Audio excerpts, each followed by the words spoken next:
Você sabe como ninguém o valor das suas dores e conquistas. Então, por que bancar uma proteção que não cobre as suas necessidades? Eu não banco. Vem para a XP e use a nossa inteligência para encontrar os seguros e planos de previdência certos para proteger você e o seu futuro, seja qual for a sua escolha de vida. Vem proteger o que é único. Vem para a XP. Abra sua conta. Oi pessoal, eu sou Jamile Niero e começa agora mais uma edição do Tá Seguro, o podcast do Infomoney que te ajuda a entender o mundo dos seguros. No programa de hoje nós vamos falar sobre seguro residencial para casa alugada por temporada. Você que já está se preparando para viajar nas férias e alugar aquela casa na praia ou no interior, por um período determinado, tipo um mês, 15 dias ou até um fim de semana, vamos te contar qual seguro que te protege nesses casos. Vamos explicar como funciona, o que cobre, o que não cobre, quanto custa e quais as dicas para você economizar no seguro sem ficar desprotegido. Fica comigo que depois da vinheta tem o papo completo. Bom, para conversar comigo sobre esse assunto, temos aqui um convidado diretamente do Rio de Janeiro, que é o Rodrigo Cunha, gerente de desenvolvimento de produtos da Simple to You. Oi, Rodrigo, seja bem-vindo ao nosso programa. Olá, Jamile, é um prazer estar aqui com você hoje. Maravilha. Bom, Rodrigo, para a gente começar, eu queria que você me explicasse, né, já que está chegando aí período de férias, né, muita gente viaja, muita gente não vai para hotel nem pousada, acaba alugando algumas casas por temporada, né? Então eu queria trazer aqui para quem está acompanhando a gente, para a nossa audiência, de forma geral, né? O seguro residencial, ele cobre esse tipo de situação, né? Ou seja, ele cobre a casa, o espaço, o apartamento que está sendo alugado por temporada. Como é que funciona, né? Até pensando que hoje em dia tem algumas plataformas que facilitam muito isso, né? Um exemplo aqui é o Airbnb. Queria que você me falasse um pouquinho dessa forma geral para a gente começar o papo aqui. Com certeza, vamos lá. Depende, tá? Isso é uma coisa que vai variar de seguradora para seguradora. Então, hoje a gente tem seguradoras no mercado que tem restrição para esse tipo de locação, né? Eles trabalham com o que a gente chama de residencial habitual, estritamente. Tem seguradores que trabalham isso de forma opcional à contratação. Então, você, por um valor a mais, um valor adicional, você inclui essa proteção também. E tem seguradores que trabalham isso de maneira automática, com essa variável já embarcada ali na inteligência de precificação, como é o caso da Simple to You hoje. E aí eu acho que tem um ponto importante aqui, Jamil, de o cliente saber o que ele está comprando, né? E nesse sentido, talvez tenha um desafio da indústria em tentar trazer clareza para esse processo, né? A gente vê muito a utilização de termos técnicos que para a gente que é do mercado no dia a dia faz muito sentido, mas que para as pessoas que não têm conhecimento acaba complicando um pouquinho mais do que ajudando. Então, termos como prêmio, sinistro, são termos muito técnicos que por vezes complicam a vida do cliente na ponta. Então, evitar a utilização desses termos, consolidar informações relevantes, importantes para os clientes hoje em documentos mais enxutos, né? Quando a gente olha, por exemplo, para as condições contratuais, a gente tem lá a condição geral, que é um documento com mais de 50 páginas, que na prática nenhum cliente lê. Então, resumir essas informações, trazendo todos aqueles pontos importantes e relevantes para o cliente saber o que ele está comprando, em maneiras mais enxutas, mais direcionadas para o cliente. Num fluxo de autocompra, eu estou falando de uma jornada facilitada, de uma jornada simples, que eu consiga utilizar a tecnologia para direcionar o produto que seja mais assertivo para a necessidade daquele perfil de cliente. Aqui acho que o corretor também tem um papel fundamental nesse processo. Enfim, é um pouquinho disso que eu acho que vai facilitar a vida do cliente na ponta e fazer com que ele entenda o que ele de fato está comprando e se é um produto de acordo com as necessidades dele ou não. Entendi. Acho que isso que você está falando tem muito a questão de entender também as coberturas, né? O que esse tipo de seguro... Aliás, qual tipo de situação que esse seguro cobre e o que não cobre, né? Você estava falando que algumas seguradoras têm restrições, né? E no caso de vocês, não. Eu queria entender, então, hoje em dia, de certa forma, o mercado... Quais são as coberturas, né? Quais situações que o mercado de seguro residencial acaba não cobrindo hoje tanto nessas situações específicas, né, de casa por temporada, de aluguel de casa por temporada, e o que hoje algumas empresas já permitem a cobertura, como é o caso de vocês, né? Você pode trazer alguns exemplos dessas coberturas para ficar claro para quem está acompanhando a gente?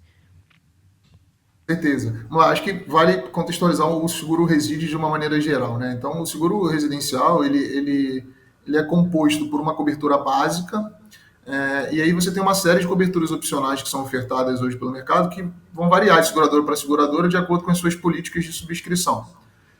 Cobertura básica, eu estou falando de uma cobertura para incêndio, explosões, queda de raio, queda de aeronave. Ou seja, é basicamente tudo que tem um poder destrutivo muito grande, né? Que possa causar um poder de destruição muito grande.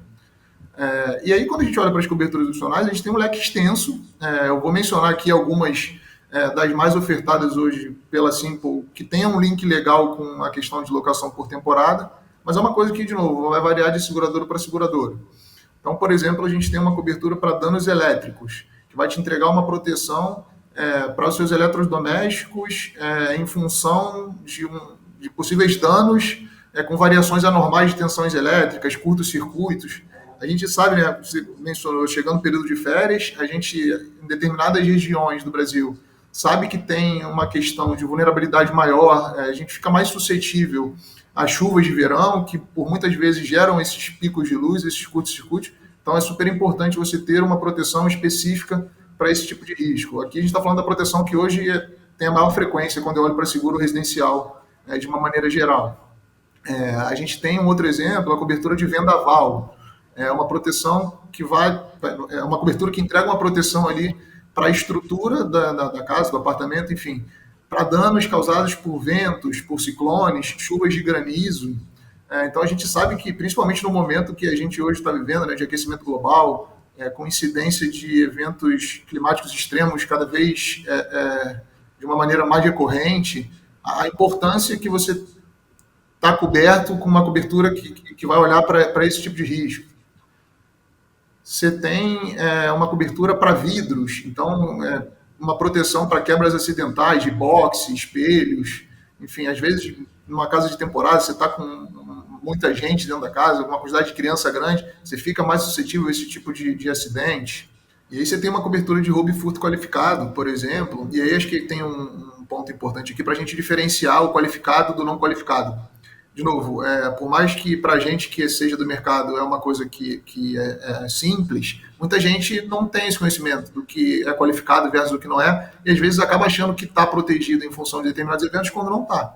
Então, o furto qualificado é basicamente tudo aquilo que deixa algum tipo de vestígio. Então, estou falando numa locação por temporada de um arrombamento de uma porta, de uma fechadura, de uma janela quebrada. E aí a importância de você estar protegido quanto a esse tipo de risco, né? Então, tanto na ótica do locador quanto na ótica do locatário, você proteger seus bens. Então, estou falando de você alugar uma casa, levar, por exemplo, uma bicicleta para os seus filhos, para você, um instrumento musical. Tudo isso está protegido com essa cobertura de roubo e furto qualificado. Quantas vezes a gente, alugando uma casa, já não se preocupou, né? Será que é seguro, não é? A gente sabe que em determinadas regiões a gente fica mais vulnerável a determinados tipos de situação. Então, é uma cobertura que é super relevante quando eu penso em locações por temporada. Eu acho que, por fim, tem uma cobertura também, que é a cobertura de portáteis, que é uma proteção para casos de incêndio, roubo e furto qualificado, focado em eletroportáteis. Então, a gente sabe que hoje a nossa vida ela é digital, né? A nossa vida está nos nossos computadores, está nos nossos tablets, está nos nossos relógios. Então, isso é uma proteção complementar, né, que você leva de roubo e furto, focada em eletroportáteis. E aí vale uma ressalva aqui, que quando a contratação ela for por parte do locador, quando eu falo de locações por temporada, todos os bens que estão segurados, eles precisam estar especificados no contrato de locação. Entendi. Mas assim, isso foram alguns exemplos só. Acho que o mercado, de uma maneira geral, ele tem evoluído muito na criação de novas coberturas. Talvez, nesse sentido, a pandemia tenha acelerado um pouquinho esse processo, né? Porque acabou mudando um pouquinho a relação como a gente se relaciona com a nossa casa. A gente passou a ficar muito mais tempo dentro de casa. E o mercado foi se adaptando às novas necessidades que foram surgindo. Entendi. E uma coisa que você trouxe aqui, que eu fiquei curiosa, eu imagino que quem está acompanhando a gente também.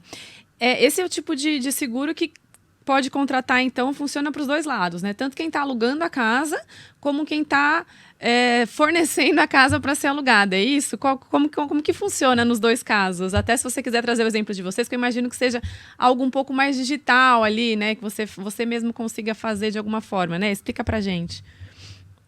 Com certeza. É um seguro que ele é aderente às duas pontas, né? Tanto o locador quanto o locatário. E acho que vai um ponto importante aqui das pessoas se atentarem ao contrato de locação, as suas responsabilidades, as suas necessidades, né? Hoje, dando um panorama aqui um pouquinho do mercado de locação de uma maneira geral, quando a gente olha para a principal plataforma, está falando de mais de 5 milhões de anfitriões, quando eu olho para 2023. Foram ultrapassados 1,5 bilhões de check-ins. Então, assim, é um mercado em ampla expansão. Muitas das vezes, essas plataformas até entregam alguma proteção para o locador, mas que não é um seguro residencial. Então, tem suas características, suas especificidades de maneira distinta. Então, sim, o seguro reside, ele é possível tanto na ótica do locador quanto na ótica do locatário, e aí vai muito da pessoa entender suas necessidades, o que você está levando para uma viagem, se faz sentido ou não, e as suas responsabilidades que vão estar postas ali no contrato. Entendi.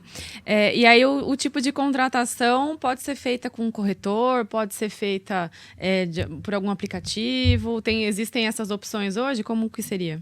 Hoje, falando especificamente da Simple, a gente é uma seguradora 100% digital, com uma jornada 100% digital. Então, hoje você consegue fazer a contratação via site, via app, numa jornada super interativa e super facilitada. Entendi, mas quem também quiser ir atrás de um corretor, ele pode ajudar ali a desenhar as melhores coberturas, né?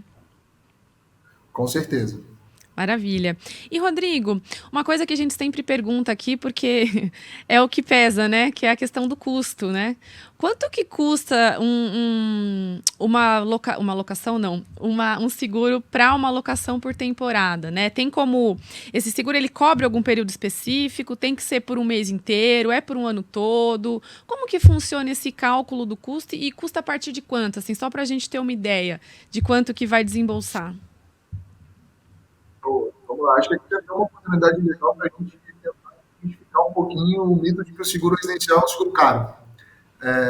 Acho que as pessoas, talvez por desconhecimento ou por atrelar, fazer uma associação ao seguro de automóvel, acham que o seguro residencial é um seguro caro. Elas pensam, poxa, se meu carro vale 50 mil e eu pago tantos mil por ano para ter um seguro para ele, minha casa que vale muito mais, o meu seguro reside e ele vai ser muito mais caro. E não é muito uma verdade, né? A gente está falando de um seguro que tem uma frequência mais baixa e por isso você tem um custo muito mais competitivo, muito mais atraente. Então, assim, é óbvio que vai variar de seguradora para seguradora, né? Em função das coberturas que estão sendo contratadas, dos capitais que estão sendo contratados. Mas, em linhas gerais, eu estou falando de um seguro de 30, 50 reais por mês.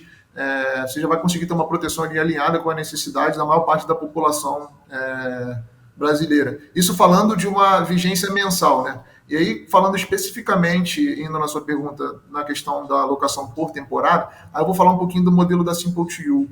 A Simple ela é uma seguradora que ela é focada em seguros on demand, né? Então, ela tem uma lógica de desliga e desliga, de intermitência, que permite você ativar o seguro de acordo com as suas necessidades.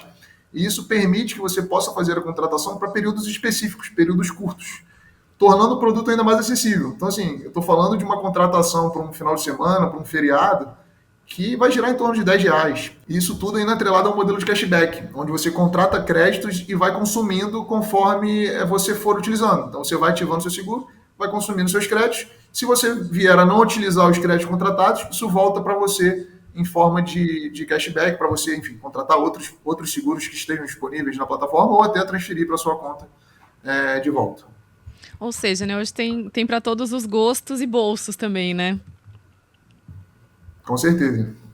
E, Rodrigo, uma outra dúvida que eu tenho, até conversando, né, com outras pessoas assim do mercado, falando sobre seguro residencial, o pessoal sempre fala muito da questão das assistências, né, que é algo que o pessoal que está no residencial acaba usando bastante, né? Esse tipo de assistência também vale para essas situações de aluguel por temporada? Dá para contratar assistência? Ela já vem no pacote? Como é que funcionaria as assistências nesse caso, nessa situação? Legal, vamos lá. Falar um pouquinho de assistência, né? Hoje, de fato, é um benefício que é amplamente utilizado pelo mercado, ofertado pelo mercado. muitas vezes de forma automática nas apólices. Porque acaba sendo uma forma de você materializar, tangibilizar ali o valor do produto no dia a dia. O seguro é um produto que você compra para não querer usar, né? E a assistência vem e muda um pouquinho essa lógica. Por vezes ela acaba até funcionando como uma forma de retenção dos clientes. Você contratou um seguro, ficou lá um ano inteiro sem utilizar, você vai renovar, você para pensar, pô, renovo, não renovo, e a assistência vem e muda um pouquinho. Então, assim, as seguradoras, elas querem que as pessoas utilizem mesmo as assistências, que é uma forma de você tangibilizar. Quando você fala de mercado de locação por temporada, e aí, de novo, eu vou puxar um pouquinho aqui para Simple, a gente hoje oferta de maneira automática, então, qualquer pacote de residencial, seja por um período mais curto, por um período mais longo, ele tem um pacote de serviços assistenciais atrelados, mas no caso de locações para períodos curtos, a gente restringe esses serviços aos serviços emergenciais. Né? Então, estou falando de um serviço de chaveiro, um serviço de eletricista, um serviço de vidraceiro, uma hidráulica, causas emergenciais, problemas que, enfim, vão te gerar alguma emergência ali, você vai precisar acionar, você vai estar coberto. Por que a gente faz essa restrição?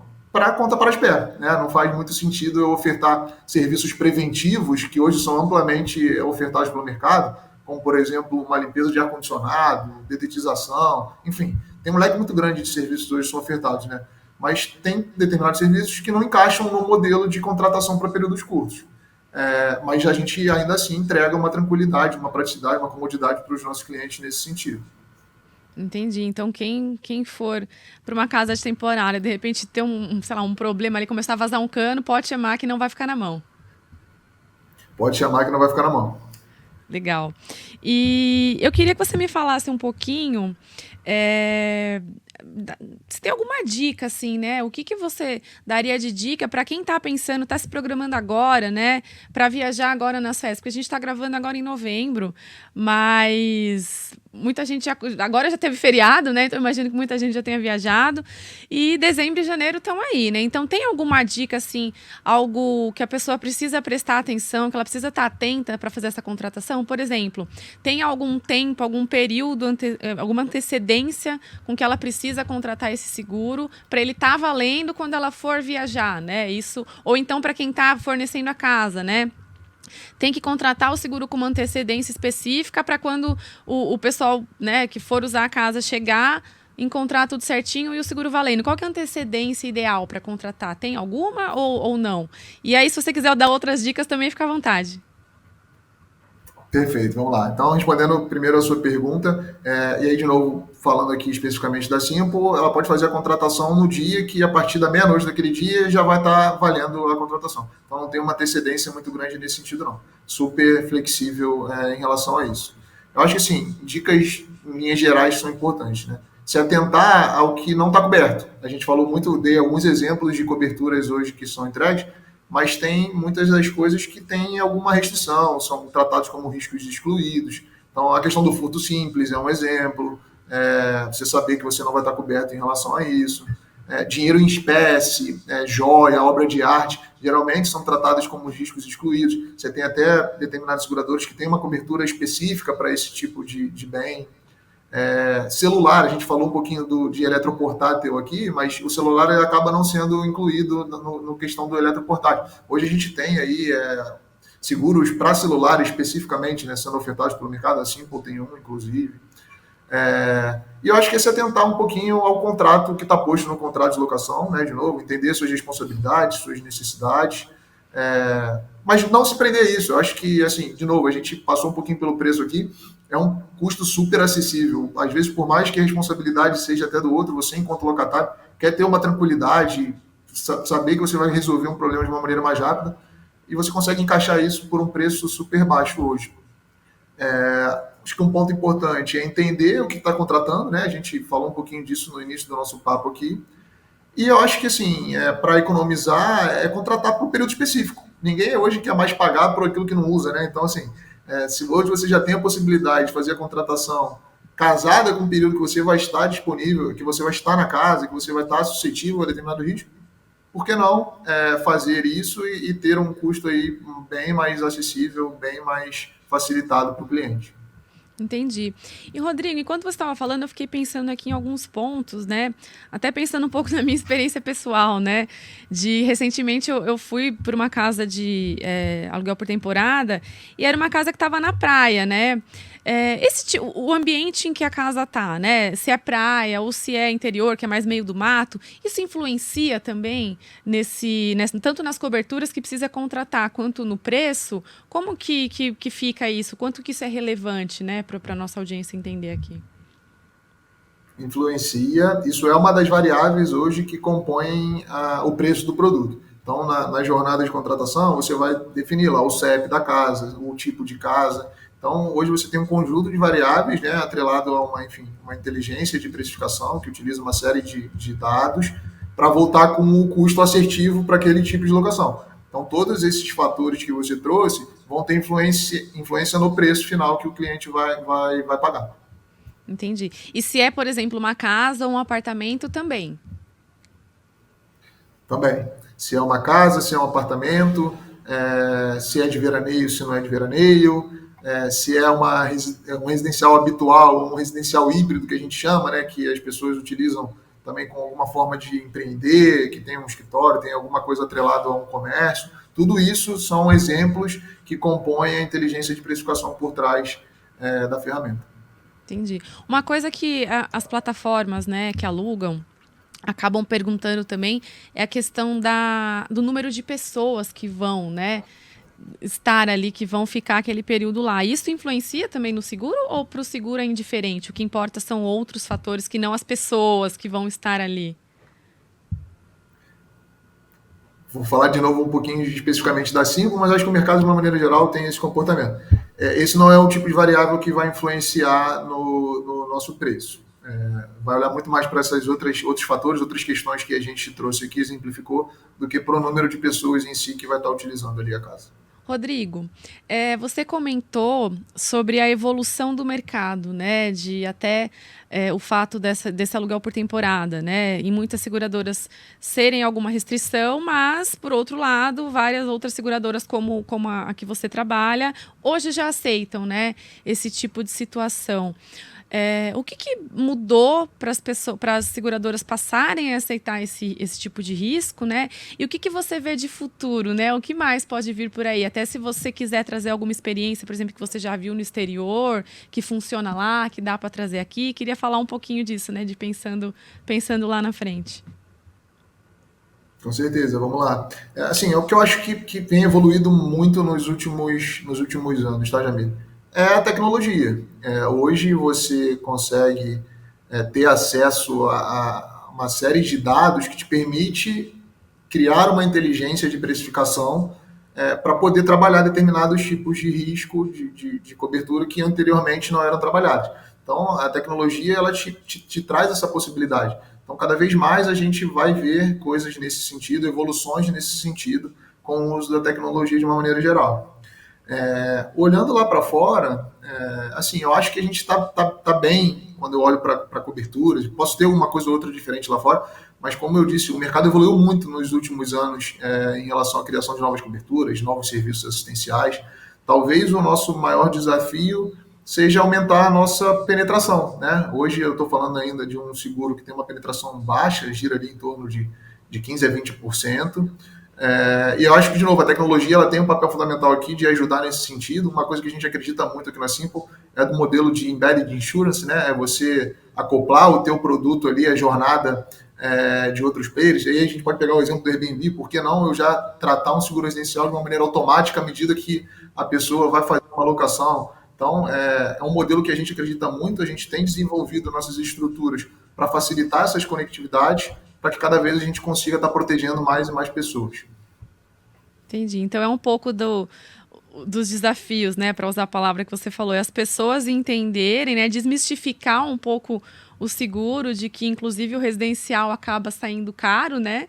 E não muitas vezes não é, e também tem essa questão da tecnologia, né, que acaba facilitando para as pessoas até encontrarem mesmo essas informações, né, e poder contratar ali mais rapidamente, né? Com certeza, acho que tem uma parcela um pouco cultural, comportamental da nossa população como um todo de extremamente otimista, enfim, achar que as coisas nunca vão acontecer com a gente.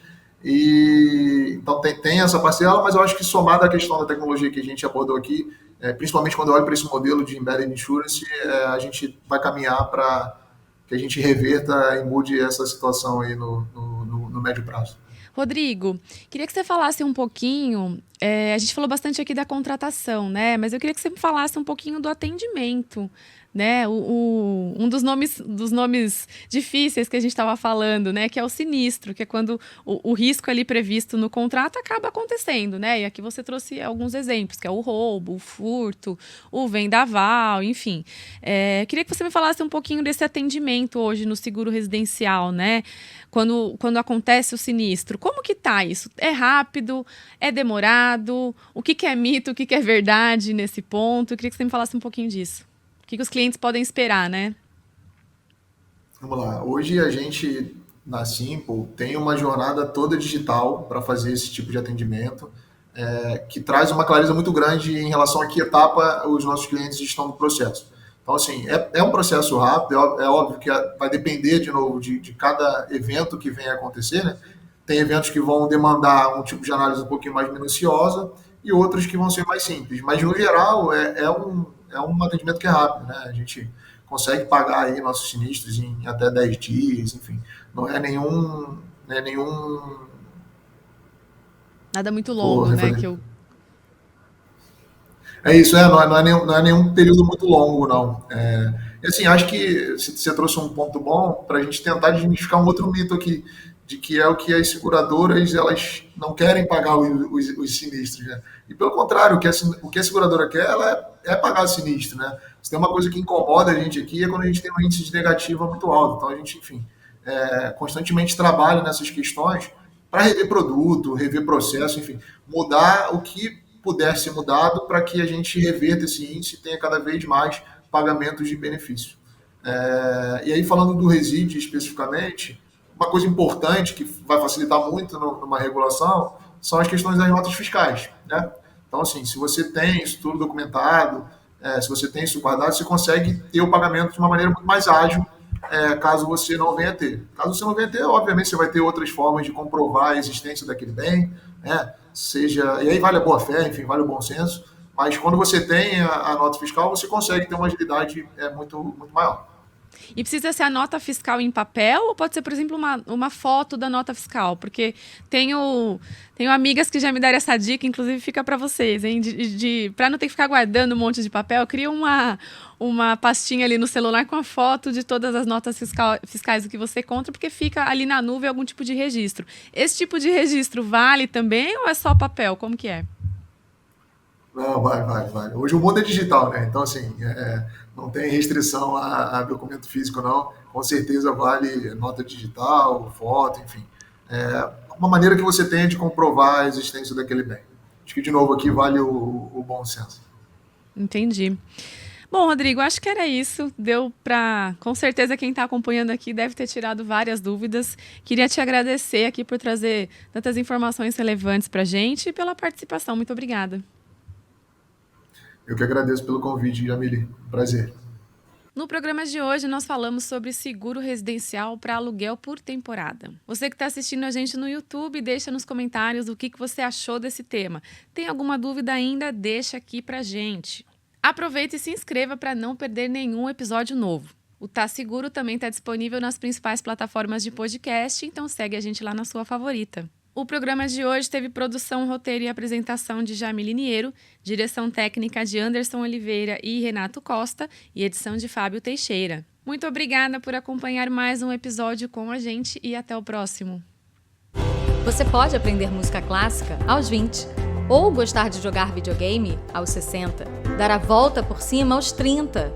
A vida não precisa ser 880. O importante é ser quem você é. A melhor parte de um seguro de vida é nem lembrar que precisa dele. Mas, se precisar, deixa que a gente cuida de você. Icatu. Vida para toda a vida.